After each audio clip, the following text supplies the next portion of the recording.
ಸಂವಿಧಾನವನ್ನ ಬದಲಾವಣೆ ಮಾಡಿದ್ರೆ ರಕ್ತಪಾತವಾಗುತ್ತೆ, ದೇಶದಲ್ಲಿ ರಕ್ತಪಾತವಾಗುತ್ತೆ ಎಂದು ಸಿಎಂ ಸಿದ್ದರಾಮಯ್ಯ ಪ್ರತಿಕ್ರಿಯೆಯನ್ನು ನೀಡಿದ್ದಾರೆ.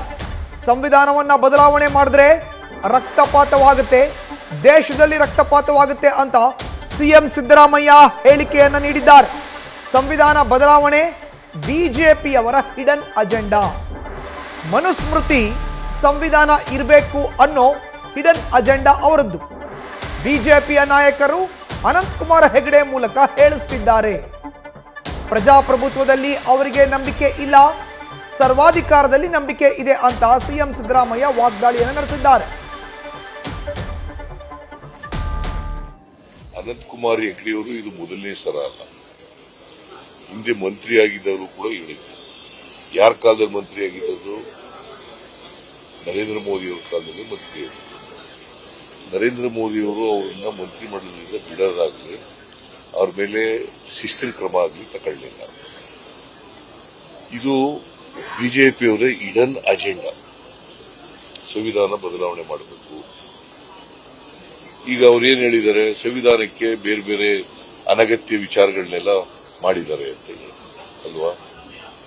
ಅದಕ್ಕೋಸ್ಕರವಾಗಿ ನಮಗೆ 2/3 ಮೆಜಾರಿಟಿ ಬೇಕು ಪಾರ್ಲಿಮೆಂಟ್ ನಲ್ಲಿ. ಅಂದ್ರೆ ಸಂವಿಧಾನ ಬದಲಾವಣೆ ಮಾಡಲಿಕ್ಕೆ 2/3 ಮೆಜಾರಿಟಿ ಬೇಕು. ಅವರು ದೇಶ ಉದ್ಧಾರ ಮಾಡಕ್ಕಲ್ಲ, ಬಡವರು ಉದ್ಧಾರ ಮಾಡಕ್ಕಲ್ಲ, ಸಂವಿಧಾನ ಬದಲಾವಣೆ ಮಾಡಕ್ಕೆ. ಯಾಕಂತಂದ್ರೆ ಅವರು ಮರುವಾದವನ್ನ ಸಮರ್ಥನೆ ಮಾಡ್ತಕ್ಕಂಥದ್ದು, ಮನುಸ್ಮೃತಿಯನ್ನ ಇದನ್ನ ಸಮರ್ಥನೆ ಮಾಡ್ತಕ್ಕಂಥದ್ದು, ಮನುಸ್ಮೃತಿಗೆ ಅನುಗುಣವಾಗಿ ಸಂವಿಧಾನ ಇರಬೇಕು ಅಂತಕ್ಕಂಥದ್ದು ಅವರ ಹಿಡನ್ ಅಜೆಂಡಾ. ಅದಕ್ಕೆ ಇಡೀ ದೇಶದ ಬಡವರು, ದಲಿತರು, ಹಿಂದುಳಿದವರು, ಅಲ್ಪಸಂಖ್ಯಾತರು ಎಲ್ಲರೂ ಕೂಡ ಇದನ್ನ ವಿರೋಧ ಮಾಡ್ತಾರೆ. ಒಂದು ವೇಳೆ ಸಂವಿಧಾನ ಬದಲಾವಣೆ ಮಾಡತಕ್ಕಂಥ ಕೆಲಸ ಮಾಡಿದ್ರೆ ಈ ದೇಶದಲ್ಲಿ ರಕ್ತಪಾತ ಆಗ್ತದೆ. ಅದರಿಂದ ಅವ್ರ ಹಿಡನ್ ಅಜೆಂಡಾ ಇವತ್ತು ಅವನ ಮೂಲಕ, ಅನಂತಕುಮಾರ್ ಹೆಗಡೆ ಮೂಲಕ ಹೇಳಿಸ್ತಾ ಇದ್ದಾರೆ. ಬಿಜೆಪಿ ಹಿರಿಯ ನಾಯಕರುಗಳು ಅವ್ರ ಮೂಲಕ ಹೇಳಿಸ್ತಾರೆ.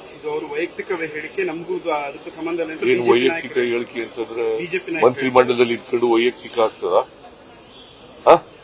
ಸರ್ಕಾರ ಅಂತಂದ್ರೆ ಅದು ಪಕ್ಷದ ಸ್ಟೇಟ್ಮೆಂಟ್, ಸರ್ಕಾರದ ಸ್ಟೇಟ್ಮೆಂಟ್. ಇವನು ಎಂಪಿ, ಈಗ ಸಿಟ್ಟಿಂಗ್ ಎಂಪಿ, ಅವ್ರು ಸ್ಟೇಟ್ಮೆಂಟ್ ಕೊಡ್ತಾರೆ ಅಂದ್ರೆ ಏನು? ಮತ್ತೆ ಸೀನಿಯರ್ ಎಂಪಿ, ನಮಗೂ ಅದಕ್ಕೂ ಸಂಬಂಧ ಇಲ್ಲ ಅಂತಂದ್ರೆ ಇಟ್ ಶೋಸ್ ಬಿಜೆಪಿಯವರು ಹಿಡನ್ ಅಜೆಂಡಾ ಮಾಡಬೇಕು. ಯಾಕಂತಂದ್ರೆ ಅವ್ರಿಗೆ ಸರ್ವಾಧಿಕಾರಿನಲ್ಲಿ ನಂಬಿಕೆ ಇರ್ತದೆ.